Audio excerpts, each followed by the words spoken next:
Hi, Sherry. Hi, everyone. Thank you for the introduction. I remember the first time I saw you, it's been ages. It's probably, I don't know, maybe 8 years ago. It's been a while. Perhaps. Yeah, It's been ages, exactly. but, we were sort of recently introduced again. Hmm. And I just, I'm always, the stuff that the videos that you make, your YouTube posts, I'm always like, yes, yes, yes, all the time, because, sort of passion is something that I would say I'm also passionate about.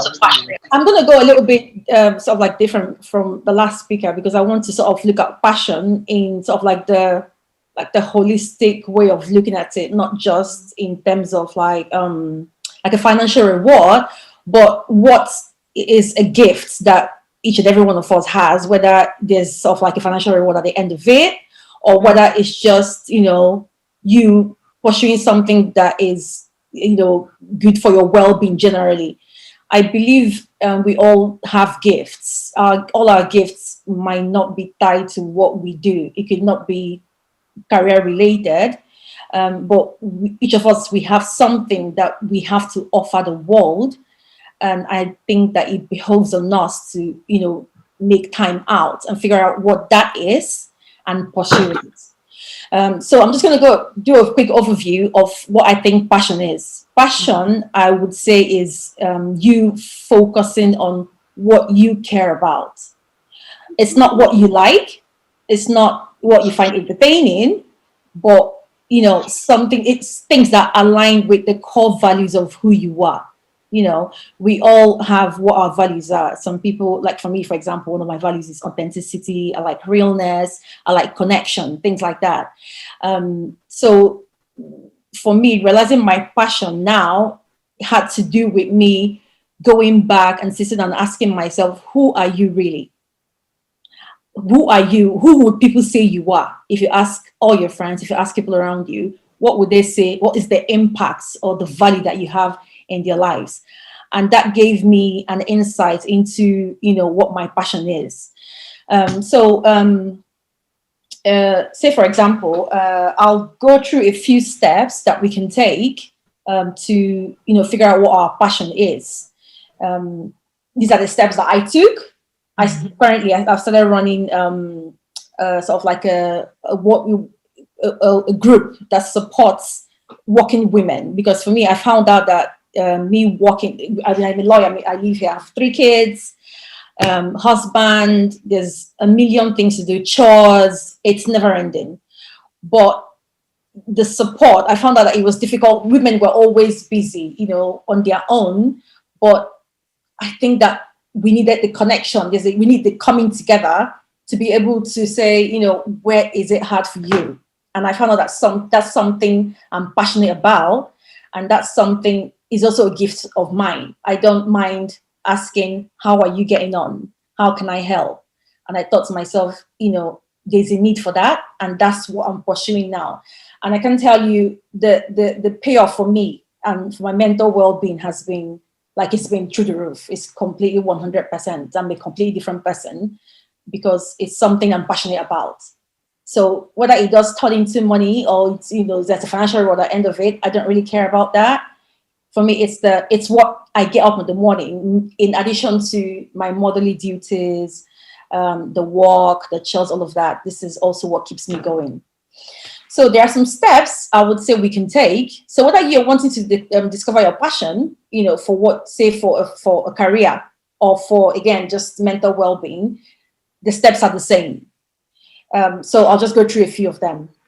I've got something prepared. So I'm going to say to Sherry and to everyone else, if you want, you can send us a message, and we will email you, the information that I have prepared, and then it's more comprehensive that way.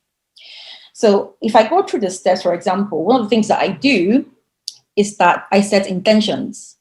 So I have daily intentions, I've got weekly intentions, and I have like monthly and yearly intentions. I review them. So my intentions, helps me identify what I value at every point in time, and how I want to then, get that value going.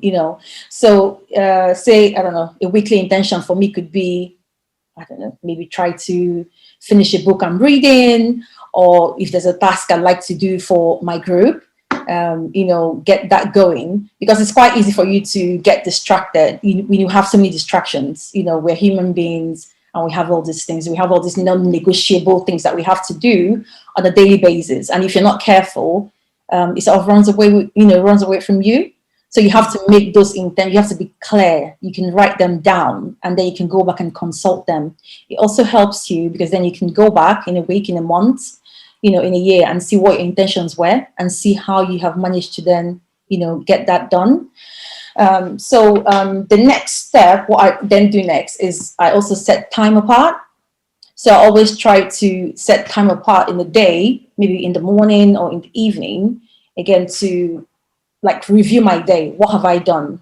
If my weekly, intention was to get a certain task done, what have I done today to make sure that task is going to be done at the end of the week?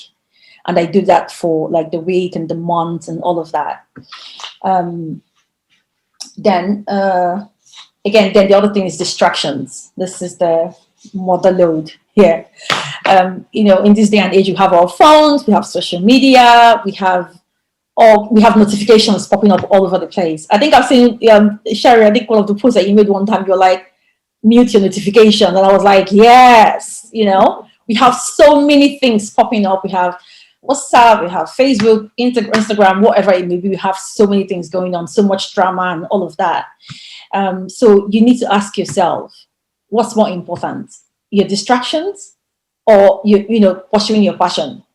That's not to say, you're going to live a joyless life, but if you're pursuing a passion, you have to limit, your access to distractions, whatever they may be. I don't know what maybe you can let us know, maybe you can give us a bit of a hint as to what your distractions are. For me, watching television easily, scrolling the phone, Instagram, stuff like that. I spend quite a lot of time on Instagram.